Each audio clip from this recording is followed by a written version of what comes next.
우리 하나님의 말씀 같이 보겠습니다. 구약성경 민수기 27장 1절 말씀부터 11절 말씀까지 함께 읽겠습니다. 요셉의 아들 므낫세 종족들에게 므낫세의 현손 마길의 증손 길르앗의 손자 헤벨의 아들 슬로브앗의 딸들이 찾아왔으니 그의 딸들의 이름은 말라와 노아와 호글라와 밀가와 디르사라. 그들이 회막문에서 모세와 제사장 엘르아살과 지휘관들과 온 회중 앞에 서서 이르되 우리 아버지가 광야에서 죽었으나 여호와를 거슬러 모인 고라의 무리에 들지 아니하고 자기 죄로 죽었고 아들이 없나이다. 어찌하여 아들이 없다고 우리 아버지의 이름이 그의 종족 중에서 삭제되리이까? 우리 아버지의 형제 중에서 우리에게 기업을 주소서 하매 모세가 그 사연을 여호와께 아뢰니라. 여호와께서 모세에게 말씀하여 이르시되 슬로브와 딸들의 말이 옳으니 너는 반드시 그들의 아버지의 형제 중에서 그들에게 기업을 주어 받게 하되 그들의 아버지의 기업을 그들에게 돌릴지니라. 너는 이스라엘 자손에게 말하여 이르기를 사람이 죽고 아들이 없으면 그의 기업을 그의 딸에게 돌릴 것이요 딸도 없으면 그의 기업을 그의 형제에게 줄 것이요 형제도 없으면 그의 기업을 그의 아버지의 형제에게 줄 것이요 그의 아버지의 형제도 없으면 그의 기업을 가장 가까운 친족에게 주어 받게 할지니라 하고 나 여호와가 너 모세에게 명령한 대로 이스라엘 자손에게 판결의 규례가 되게 할지니라. 아멘. 허술한 법은 강자를 위한 것이고 촘촘한 법은 약자를 위한 것이다 라는 말이 있습니다. 사람 사는 세상에는 언제나 우리가 생각하지 못한 상황이 발생하기 마련입니다. 그래서 그런 상황까지 가정하고 법을 만들어야지 약자들이 보호를 받을 수 있습니다. 므낫세 지파 안에서 바로 그런 상황이 벌어집니다. 슬로브앗이라는 족장이 아들이 없이 딸만 남기고 죽은 것입니다. 여자의 상속권이 인정되지 않던 그 시대에 아들이 없이 가장이 사망한 일이 벌어졌는데 이것은 사람들이 미처 생각하지 못한 상황이었습니다. 이때 하나님은 어떤 기준을 세워주셨을까요?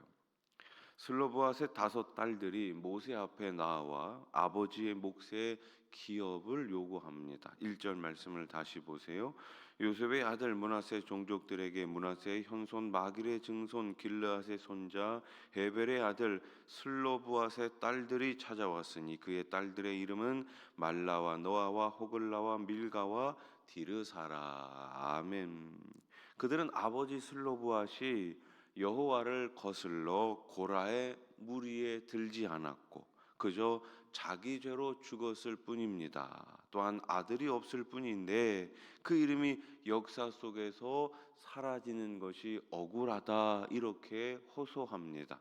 3절 4절 말씀을 보세요. 우리 아버지가 광야에서 죽었으나 여호와를 거슬러 모인 고라의 무리에 들지 아니하고 자기 죄로 죽었고 아들이 없나이다. 어찌하여 아들이 없다고 우리 아버지의 이름이 그의 종족 중에서 삭제되리이까? 우리 아버지의 형제 중에서 우리에게 기업을 주소서 하매. 아멘. 한마디로 말해서 아버지는 반역자도 아닙니다. 아버지는 하나님 앞에 죄를 범한 것도 아닙니다. 그냥 아버지는 스스로 연수가 다 돼서 돌아가셨는데 우리에게 그 아버지의 기업을 물려주지 않는 것은 너무나 잘못된 것이 아닙니까? 이렇게 지금 이야기하고 있는 거예요. 유산 상속권이 아들에게만 있었던 당시에는 아들을 낳는 것을 하나님이 주시는 복이라 여겼고 아들이 없으면 저주를 받은 것이라고 생각했습니다. 따라서 아들이 없이 죽은 슬로브앗은 중대한 범죄를 저지른 것이 아닐까 하는 의심도 들 수 있죠. 이에 슬로브앗의 딸들은 아버지가 기업 소유권을 뺏길 만한 죄를 지은 적이 없으며 또 아버지의 이름이 사라져서도 안 된다고 탄원합니다. 그 이름이 사라져서는 당연히 안 되겠죠. 그들은 이스라엘의 각 지파와 각 가문이 하나님의 약속 안에 있음을 확신했습니다. 그러므로 아버지의 이름이 그 지파 안에 계속 이어지는 것은 하나님의 약속이라는 것을 믿었던 거예요. 모세는 처음 맞닥뜨린 이런 상황에 어떻게 판단할지 몰라 하나님께 묻습니다. 5절 말씀을 보세요. 같이 읽어볼까요? 시작. 모세가 그 사연을 여호와께 아뢰니라. 아멘. 이전에 아마 한 번도 이런 일이 없었던 것 같아요. 그러니 모세도 어찌할 바를 모르겠죠. 그때 어떻게 합니까? 하나님께 아뢰는 것입니다. 하나님께 이 문제를 가지고 기도의 자리로 들어간 거예요. 우리의 삶도 마찬가지죠. 많은 일들을 경험할 수 있지만 때로는 처음 당하는 일들이 있지 않겠습니까? 어떻게 해야 판단이 서지 않는 경우가 있지 않겠습니까? 그때 가장 먼저 해야 하는 것은 하나님께 아뢰는 것입니다. 따라해 보십시오. 하나님께 기도합시다. 그래요. 우리 삶에 우리가 모든 것을 다 알고 있는 것이 아니잖아요. 얼마든지 주님 앞에 가지고 나가 기도로 응답 받으시는 우리 수원하선의 모든 가족들 되시기를 축복합니다. 자, 하나님께 이 모세가 가지고 나가니까 하나님께서 어떻게 하세요? 알려주세요. 응답해 주세요. 7절 말씀 한 번 더 같이 읽어봅시다. 시작. 슬로브와 딸들의 말이 오르니 너는 반드시 그들의 아버지의 형제 중에서 그들에게 기업을 주어 받게 하되 그들의 아버지의 기업을 그들에게 돌릴지니라. 아멘. 모세야, 슬로브와 딸들의 말이 오라. 그들의 말대로 네가 기업을 이어주는 것이 맞다. 이렇게 말씀하십니다. 우리 여성분들 얼마나 다행입니까? 만약에 여기서 하나님이 아니다 이렇게 얘기했으면은 지금까지 아마 큰 일이 있었을 것 같아요. 하나님께서 맞다고 인정해 주셨어요. 당시로서는 딸들의 상속권을 인정해 준 매우 파격적인 조치였습니다. 뭐 우리나라도 100년 전만 하더라도 어디 이런 일들이 가능했겠습니까? 그런데 지금 이 사건은 무려 3000년 전의 일입니다. 이미 성경은 남자와 여자를 하나님께서 보시기에 동등한 위치에 놓고 계시는 거예요. 놓고 계시는 거예요. 아들이 없는 상황에서 딸들이 기업을 상속함으로 아버지의 이름을 잇게 된 사례는 이스라엘의 각 지파와 각 가문을 향한 하나님의 약속을 보여주고 있습니다. 또한 상속자가 없다는 이유로 이스라엘 자손의 이름이 역사에서 사라지는 것을 하나님은 원하지 않으셨어요. 하나님은 이렇게 이스라엘 자손들의 이름을 계속해서 이어가게 하십니다. 하나님은 한 걸음 더 나아가 딸도 없는 상황일 경우, 그렇지 않겠습니까? 아들도 없지만 딸도 없는 경우, 자식이 없는 경우도 있을 수 있잖아요. 그럴 때 기업 상속에 관한 규례를 말씀해 주시죠. 아들은 물론이고 딸도 없는 경우에는 그의 형제, 그 다음은 삼촌, 그 다음은 가까운 친족 순으로 기업을 상속받게 하십니다. 이는 각 가문의 기업은 하나님께서 정해주신 것임을 말해주지요. 아들이나 딸이 없다고 해서 그 기업이 다른 가문이나 지파로 넘어가는 것은 하나님의 뜻이 아닙니다.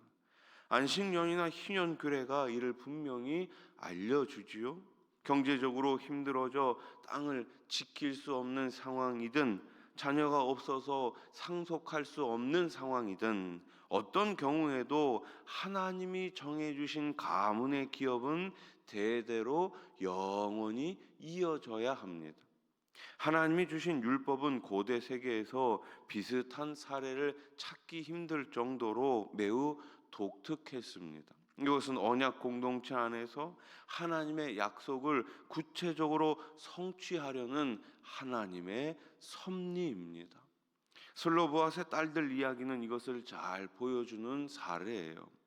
하나님은 슬로보앗 가문의 경우를 통해 하나님의 뜻을 더 분명하게 드러내십니다. 하나님이 이스라엘에게 주신 기업은 약속을 따라 주셨으므로 영원히 이어져야 한다라는 것입니다. 오늘 우리에게도 하나님께서 기업을 물려주셨습니다. 그 기업은 하나님의 말씀 예수 그리스도입니다.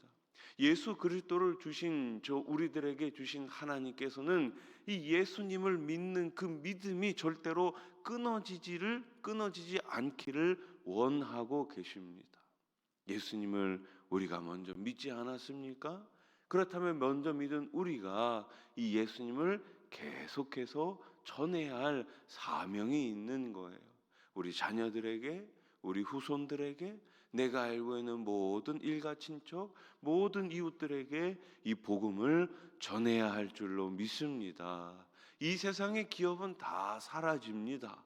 그러나 하나님이 주신 영원한 생명의 그 기업은 사라지지 않음을 오늘도 꼭 믿으시고 우리 주님 앞에 받은 사명을 잘 감당해 나가는 저와 여러분들, 우리 수원아산 교회가 될 수 있기를 우리 주님의 이름으로 간절히 축원합니다.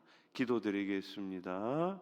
하나님 아버지, 하나님께서 우리들에게 주신 이 귀한 기업 예수 그리스도, 그분을 통해서 주신 생명, 이 귀한 생명을 우리가 잘 간직하게 하시고 이 생명, 이 복음을 가지고 사람을 살고 키우고 고치는 행복한 공동체 우리 교회가 되게 해 주시옵소서. 하나님의 약속을 오늘도 굳게 믿고 영원한 나라를 소망하며 매일매일 힘있게 살아가는 하나님의 자녀들, 하나님의 백성들 다 되게 해 주시옵소서. 오늘 새벽에도 여러 가지 기도 제목을 가지고 하나님 앞에 나왔습니다. 두 손 들어 기도할 때에 하늘문 넓게 여시고 응답해 주시옵소서. 우리의 가정을 책임져 주시고 우리의 일터와 사업장을 책임져 주시고 특별히 우리의 자녀들을 믿음 안에서 굳세게 잘 자라갈 수 있도록 인도해 주시옵소서.